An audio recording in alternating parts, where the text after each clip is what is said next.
Hello, and welcome to the Banker's View from Sibos video series, talking about the hot topics here in Sydney.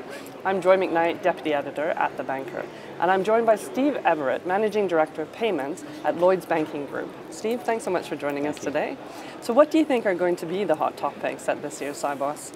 So from what I've seen so far in the first morning, they're just building on what we've seen before, to be fair, having walked around it. You know, on trade, the continued debate about blockchain and the emergence of different platforms that are coming to the market, and there are many of them, and they're all kind of bubbling away, so that is definitely still a hot topic. And then when you look around on the payment side, from my point of view, I keep seeing instant payments, I keep seeing open banking, I keep seeing APIs and security. So again, I think there's a lot of common themes. Swift GPI, obviously at a Swift conference, as you'd expect. A lot of consistency about what we've seen over the last sort of 12, 18 months in the industry that we're working. Okay, you mentioned blockchain. What emerging technologies do you think are really going to have an impact on the transaction banking side of the business? So I think blockchain will clearly evolve.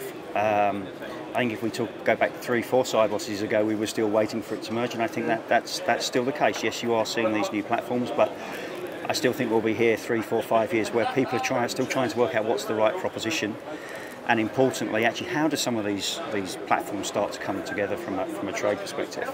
But from our perspective now, it's very much about APIs. Lloyds has been well publicised. Last Sibos, we announced the new cash management and payments platform. We're 1 year into that programme. When we get to London next year, we should be pretty much live with most of the releases, and then it's very much about how do we use APIs.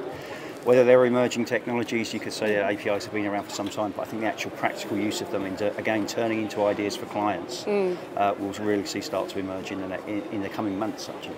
Because there's that whole move towards open APIs, open banking. What kind of impact do you think that's going to have on transaction banking? So all I know is will be significant. What it will look like in the end, I genuinely don't know. Our clients are actually starting to talk to us about, and our biggest clients, and who operate in many different industries, about what does it mean to them? How does actually their business model change?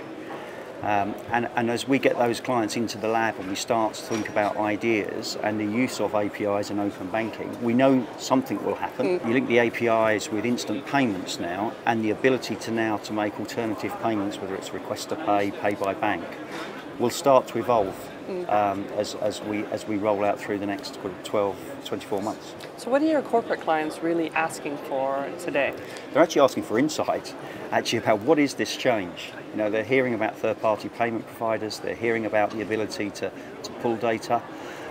They've got their own pain points. Actually, when you talk to some of the biggest clients that we have in many different industries, they have got some very, very simple pain points, whether it's reconciliation of data, whether it's the cost of actually using one type of payment over another type of payment.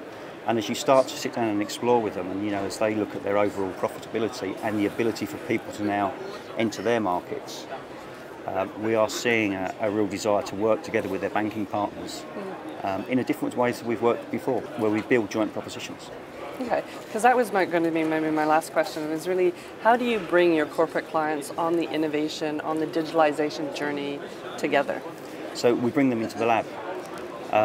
Increasingly, and actually I would say we've got more demand than we can actually cope with at the moment. So depending on what type of sector or what ecosystem these clients are operating, we have to make some prioritisation calls. What do we think from that insight that we're getting from them is the minimum proposition that we could develop in a 3-month period, and then actually how could we build and take that to other industries, rather than traditionally what we'd have done, we would have tried to build everything in one go and taken 18 months. Actually, how can we break this down into bite-sized chunks and actually develop those propositions? There is no point, my product development guys sitting in their ivory tower trying to come up with new ideas. The more we can bring those clients into the lab and get their insight and understand what it is, and actually start to take it back to their clients as well, because we need to test it with their underlying clients. That's what makes for good product development. Excellent. Thank you so much for your insight, Steve. Thank you.